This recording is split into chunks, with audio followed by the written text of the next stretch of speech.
करने वालों ने की ही नहीं। क्या प्रार्थना शून्य आकाश में खो जाती है, कोई प्रत्युत्तर नहीं आता? प्रार्थना थी ही नहीं, अन्यथा प्रत्युत्तर तत्क्षण आता है। इधर तुमने पुकारा भी नहीं कि उधर प्रत्युत्तर मिला नहीं, पर तुमने पुकारा ही नहीं। तुम सोचते हो कि तुमने पुकारा, तुम सोचते हो कि तुमने प्रार्थना की, लेकिन कभी तुमने हृदय को दांव पर लगाया नहीं। आधे आधे मन से न होगा, पूरे पूरे की मांग है। तो जब तक तुम्हें लगता है कि संसार में अभी कुछ मिल सकता है, रस कायम है, जब तक तुम जागे नहीं, सपने में थोड़े उलझे हो, जब तक तुम्हें सपने में भरोसा है कि ये सच है, तब तक परमात्मा की तरफ आशाओं का प्रवाह है, आकांक्षाओं का प्रवाह शुरू नहीं होता। तब तक प्रार्थना तुम्हारी अभीप्सा नहीं होती, तुम्हारे हृदय की भावदशा नहीं होती। तब तुम्हारी प्रार्थना भी तुम्हारी चालाकी, तुम्हारे गणित, तुम्हारी होशियारी का हिसाब होती। तुम सोचते हो चलो हो ना हो, कहीं परमात्मा हो ही ना, प्रार्थना भी कर लो, पूजा भी कर लो, बिगड़ता क्या है, हानि क्या है? अगर लाभ हुआ तो हो जाएगा, न हुआ तो हानि तो कुछ भी नहीं। मैंने सुना है एक नाटक गृह में ऐसा हुआ कि मध्य नाटक में जो नाटक का प्रधान पात्र था,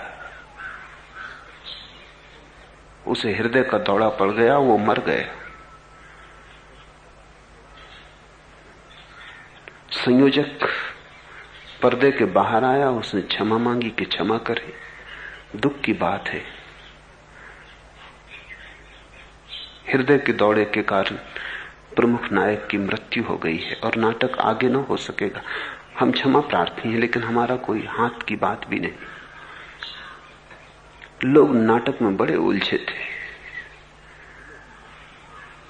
अभी तो जिज्ञासा जगी थी और ये तो बीच में सब टूट गया, जैसे नींद टूट गई। एक स्त्री ने खड़े होकर कहा कि छाती के ऊपर मालिश करो अभिनेता की। मैनेजर ने कहा देवी जी वो मर चुका है, अब मालिश से क्या लाभ होगा? उस स्त्री ने कहा लाभ ना हो, हानि क्या होगी?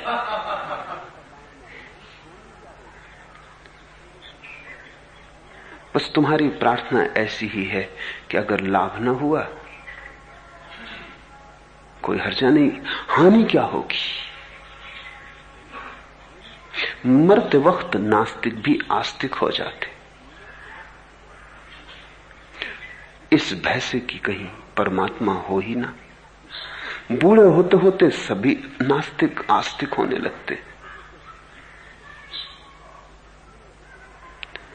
क्योंकि जैसे जैसे मौत करीब आती है और पैर लड़खड़ाते हैं और अंधेरा घना होने लगता है और आकाश के तारे छुपने लगते हैं, सब आशाओं के दिए बुझने लगते हैं और लगता है अब सिर्फ कब्र के अतिरिक्त और कोई जगह न रही, तो नास्तिक भी परमात्मा का स्मरण करने लगता है। कौन जाने, शायद हो, लेकिन शायद से प्रार्थना नहीं बनती। शायद से समझदारी तो समझ में आती है, प्रेम समझ में नहीं आता है। समझदारी से कोई कभी समझदार नहीं हुआ, समझदारी के कारण ही तो तुम नासमझ बने हो। तुम्हारी समझदारी ही महंगी पड़ रही है। तो परमात्मा की तरफ अगर तुम होशियारी से जा रहे हो, बही खाते का हिसाब वहां भी फैला रहे हो, सोचते हो कि ठीक है संसार को भी संभाल लें, परमात्मा को भी संभाल लें, दोनों नाव पर सवार हो जाएं, तो तुम मुश्किल में पड़ोगे। तुम मुश्किल में पड़े हो, क्योंकि मैं देखता हूं तुम दोनों नाव में आधे आधे खड़े हो। नाव पर तो एक ही चढ़ा जाता है, एक ही नाव पर चढ़ा जाता है, अन्यथा दुविधा पैदा हो जाती। दो दिशाओं में चलोगे तो टूट जाओगे, खंड खंड हो जाओगे, बिखर जाओगे। और जब तुम ही खंड खंड हो गए, बिखर गए, जब तुम्हारे भीतर ही एकतांता न रही, तो प्रार्थना कौन करेगा, पूजा कौन करेगा? भीड़ थोड़ी पूजा करती है, भीतर की एकता से पूजा उठती है, भीतर की अखंडता से सुगंध उठती है प्रार्थना की। तो इस बात को पहले ख्याल में ले लेना चाहिए, तो ही भक्ति सूत्र समझ में आ सकेंगे। ये जिंदगी अगर तुम्हें अभी भी रसपूर्ण मालूम पड़ती है तो थोड़ा और जी लो। आज नहीं कल रस टूट ही जाएगा। जितना आदमी सजग हो उतने जल्दी रस टूट जाता है, जितना आदमी बेहोश हो उतनी देर तक रस टिकता है। बेहोशी रस का सहारा है। जितनी तुम्हारे भीतर बुद्धिमानी हो, होशियारी नहीं कह रहा हूं, चालाकी नहीं कह रहा हूं, बुद्धिमत्ता हो, उतने जल्दी तुम जीवन के रस से चुक जाओगे। और जब जीवन का रस चुकता है तभी तुम्हारी रसधार जो जीवन में नियोजित थी मुक्त होती। अब संसार में जाने को कोई जगह ना बची, अब वो रास्ता ना रहा, अब चीजों की तरफ दौड़ने की बात ना रही। अब संग्रह को बड़ा करना है, मकान बड़ा बनाना है, धन इकट्ठा करना है, पद प्रतिष्ठा पानी है, सब व्यर्थ हुआ। अब तुम अपने घर की तरफ लौटते हो। घर बयाबा में बनाया नहीं हमने, लेकिन जिसको घर समझे हुए थे वह बयाबा निकला। कोई रेगिस्तान में घर नहीं बनाया था, लेकिन जिसको घर समझे हुए थे वही रेगिस्तान निकला, वही वीरान निकला। जिस दिन तुम्हें अपना घर बयाबा मालूम पड़े, वीरान मालूम पड़े, वीरान है, सिर्फ तुम अपने सपनों के कारण उसे सजाए हो। जरा चौंक के देखो, जिसे तुम घर कह रहे हो वो घर नहीं, ज्यादा से ज्यादा सराय। आज टिके हो, कल विदा हो जाना पड़ेगा। जो छिन ही जाना है उसको अपना कहना किस मुंह से संभव है? जहां से उखड़ ही जाना पड़ेगा, जहां क्षण भर को ठहरने का अवसर मिला है। पड़ाव हो सकता है, मंजिल नहीं है, और मंजिल के पहले घर कहां? घर तो वहीं हो सकता है जहां पहुंचे तो पहुंचे, जिसके आगे जाने को कुछ और न रहे। परमात्मा के अतिरिक्त कोई घर नहीं हो सकता। तो मुझसे लोग पूछते हैं सन्यास की परिभाषा क्या? तो मैं कहता हूं दो तरह के घर बनाने वाले हैं, दो तरह के गृहस्थ। एक जो संसार में घर बनाते उनको हम गृहस्थी कहते हैं, एक जो परमात्मा में घर बनाते वो भी गृहस्थ हैं, उनको हम सन्यासी कहते हैं। सिर्फ भेद करने को। घर अलग अलग जगह बनाते हैं। एक है जो पानी पर जीवन को लिखते हैं, लिख भी नहीं पाते और मिट जाता है, और एक है जो जीवन की शाश्वतता पर लिखते हैं। एक है जो रेत पर घर बनाते हैं, जिनकी बुनियाद ही डगमगा रही है, और एक है जो जीवन की शाश्वतता को आधार की तरह स्वीकार करते हैं। पहला सूत्र है, वह भक्ति कामना युक्त नहीं, क्योंकि वह निरोध स्वरूपा है। संसार यानी कामना। संसार का ठीक अर्थ समझ लो, क्योंकि तुम्हें संसार का भी अर्थ गलत ही बताया गया है। कोई घर को छोड़ के भाग जाता है तो वो कहता संसार छोड़ दिया, कोई पत्नी को छोड़ के भाग जाता है तो कहता संसार छोड़ दिया। काश संसार इतना स्थूल होता काश तुम्हारी पत्नी के छोड़ जाने से संसार छूट जाता, काश बात इतनी सस्ती होती तो सन्यास बहुत बहुमूल्य नहीं होता। संसार न तो पत्नी में है, न घर में है, न धन में है, न बाजार में है, न दुकान में। संसार तुम्हारी कामना में। जब तक तुम मांगते हो कि मुझे कुछ चाहिए, जब तक तुम सोचते हो कि मेरा संतोष, मेरा सुख मुझे कुछ मिल जाए उसमें है, तब तक तुम संसार में हो। जब तक मांग है तब तक संसार है। संसार का अर्थ है तुम्हारा हृदय एक भिक्षा पात्र है जिसको लिए तुम मांगते फिरते हो, कभी इस द्वार कभी उस द्वार, कितने ठुकराए जाते हो, लेकिन फिर संभल के मांगने लगते हो, क्योंकि एक ही तुम्हारे मन में धारणा है कि और ज्यादा और ज्यादा और ज्यादा मिल जाए तो शायद सुख हो। और की दौड़ संसार है। तो तुम मंदिर में भी बैठ जाओ और वहां भी अगर तुम मांग रहे हो तो तुम संसार में ही हो।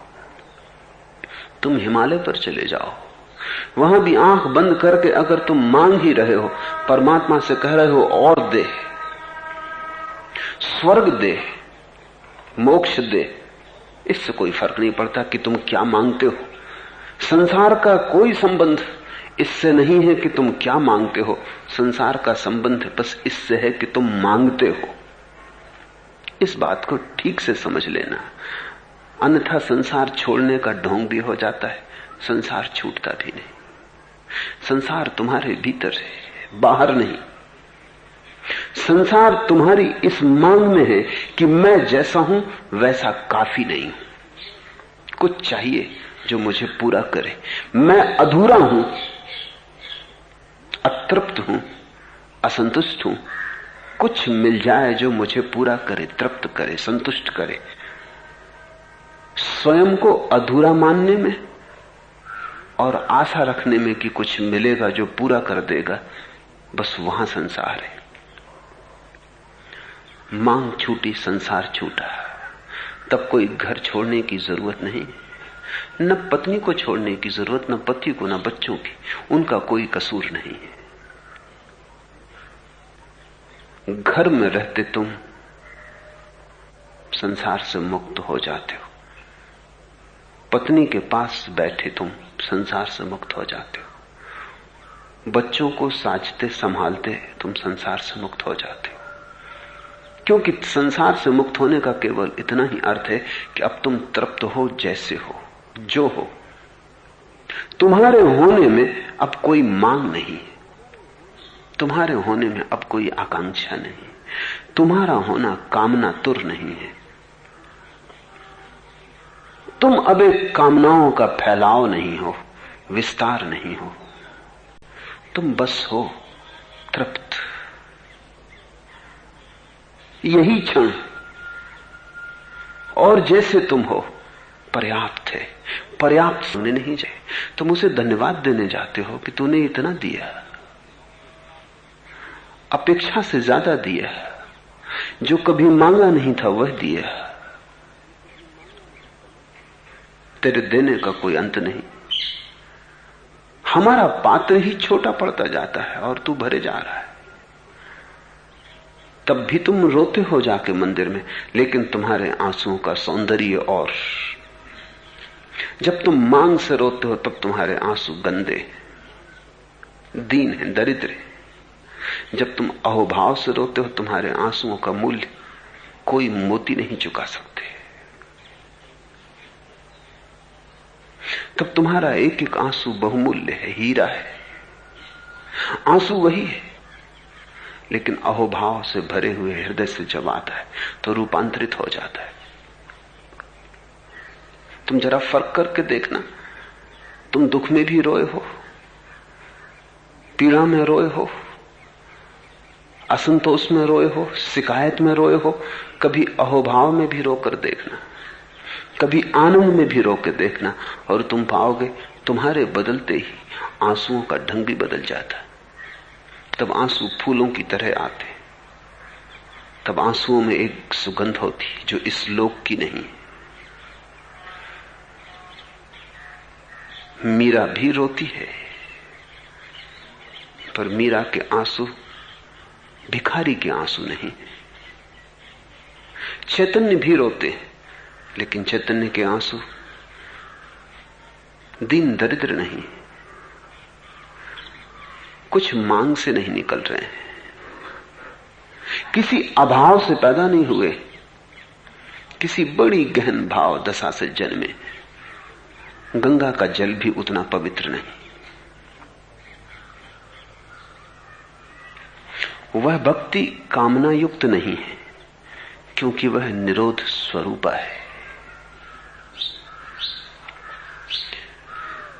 निरोध स्वरूपा साधारणतः भक्ति सूत्र पर व्याख्या करने वालों ने निरोध स्वरूपा का अर्थ किया है कि जिन्होंने सब त्याग दिया, छोड़ दिया। नहीं, मेरा वैसा अर्थ नहीं। जरा सा फर्क करता हूं, लेकिन फर्क बहुत बड़ा है। समझोगे तो उससे बड़ा फर्क नहीं हो सकता। निरोध स्वरूपा का अर्थ ये नहीं है कि जिन्होंने छोड़ दिया। निरोध स्वरूपा का अर्थ है कि जिनसे छूट गया। निरोध और त्याग का वही फर्क है। त्याग का अर्थ होता है छोड़ा, निरोध का अर्थ होता है छूटा। व्यर्थ हुआ। जो चीज व्यर्थ हो जाती है उसे छोड़ना थोड़ी पड़ता है, छूट जाती।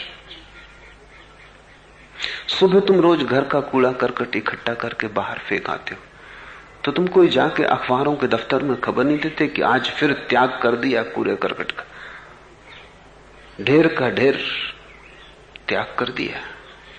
तुम जाओगे तो लोग तुम्हें पागल समझेंगे। अगर कूड़ा करकट है तो फिर छोड़ना, इसकी बात ही क्यों उठाते हो? तो जो आदमी कहता है मैंने त्याग किया, वो आदमी अभी भी निरोध को उपलब्ध नहीं हुआ, क्योंकि त्याग करने का अर्थ ही ये होता है कि अभी भी सार्थकता शेष थी। अगर कोई कहता है कि मैंने बड़ा स्वर्ण छोड़ा, बड़े महल छोड़े, गौर से देखना, स्वर्ण अभी भी स्वर्ण था, महल अभी भी महल थे। छोड़ना बड़ी चेष्टा से हुआ। चेष्टा का अर्थ ही यह होता है कि रस अभी कायम था, फल पका न था, कच्चा था, तोड़ना पड़ा। पका फल गिरता है, कच्चा फल तोड़ना पड़ता है। तो त्यागी तो सभी कच्चे। निरोध को उपलब्ध व्यक्ति पका हुआ व्यक्ति। त्याग और निरोध का यही फर्क है। नारद कह सकते थे त्याग स्वरूपा है, पर उन्होंने नहीं कहा निरोध स्वरूपा है। व्यर्थ हो गई जो चीज, वो गिर जाती, उसका निरोध हो जाता है। सुबह तुम जागते हो तो सपनों का त्याग थोड़ी करते हो कि जाग के तुम कहते हो कि बस रात भर के सपने छोड़ता हूं। जागे कि निरोध हुआ। जागते ही तुमने पाया कि सपने टूट गए, सपने व्यर्थ हो गए, सपने सिद्ध हो गए कि सपने थे, बात समाप्त हुई। अब उनकी चर्चा क्या करनी? जो त्याग का हिसाब रखते हैं, समझना भोगी ही है, शीर्षासन करते हुए उल्टे खड़े हो गए, भोगी ही है।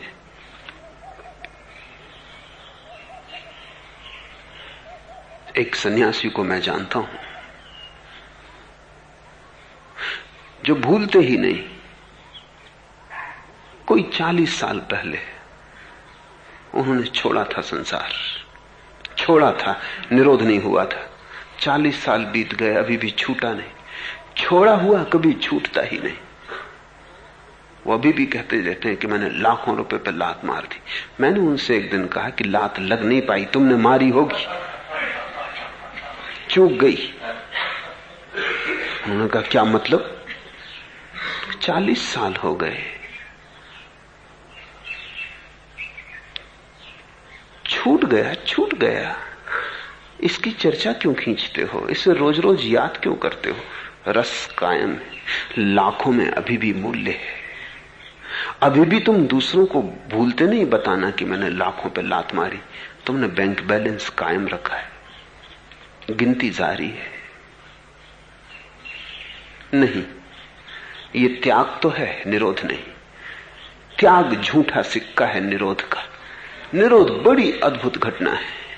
रामकृष्ण के पास एक आदमी आया, 1000 सोने की असरफियां लाया था दान करने, उनको देने। उन्होंने कहा मुझे जरूरत नहीं, तू एक काम कर, गंगा में फेंका। वो गया, लेकिन घंटा भर हो गया, लौटा नहीं। तो रामकृष्ण आदमी भेजे कि देखो क्या हुआ, कहीं दुख में डूब तो नहीं मरा। गए तो वो एक एक असरफी को बजा बजा के फेंक रहा था और भीड़ इकट्ठी हो गई थी, लोग चमत्कृत हो रहे थे। तो उन्होंने आके कहा कि वो एक एक असरफी गिन गिन के फेंक रहा है। तो रामकृष्ण गए और उससे कहा ना समझ, जब कोई इकट्ठा करता है तब तो गिनना समझ में आता है, लेकिन जब फेंकना ही तो क्या गिन के फेंकना। 999 थी कि 1000 थी, क्या फर्क पड़ता है। कोई हिसाब रखना है पीछे कि कितनी फेंकी, कि कितनी दान की। अगर हिसाब रखना है तो फेंक ही मत, अपने घर ले जा। जब हिसाब ही नहीं छूटता है तो असरफियां छोड़ने से कुछ भी ना होगा। असली चीज हिसाब का छूटना है, असली चीज असरफियों का छूटना नहीं। जीसस ने कहा है तुम्हारा एक हाथ जो दान करे दूसरे हाथ को पता ना पड़े।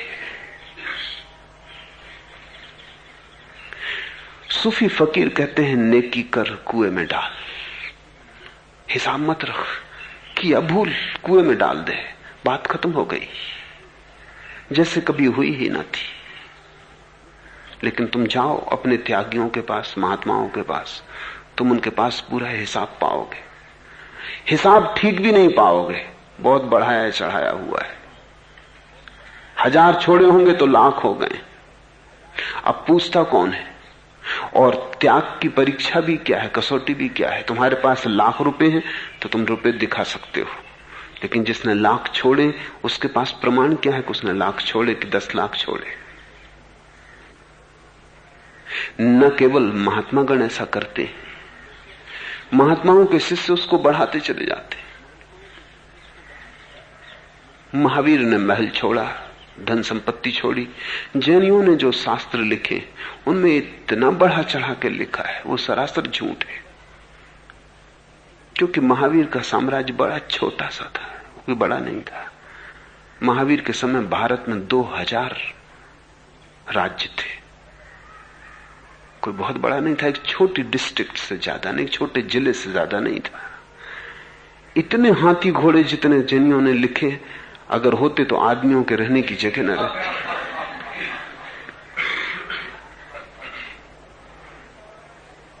लेकिन बढ़ जाता है।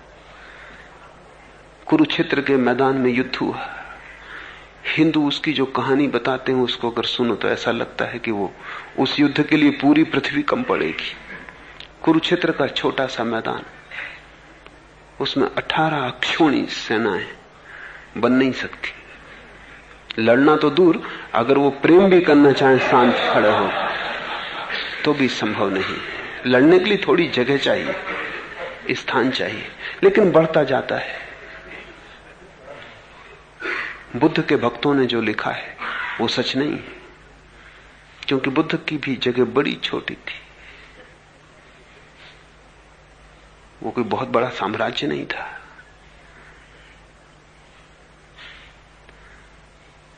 लेकिन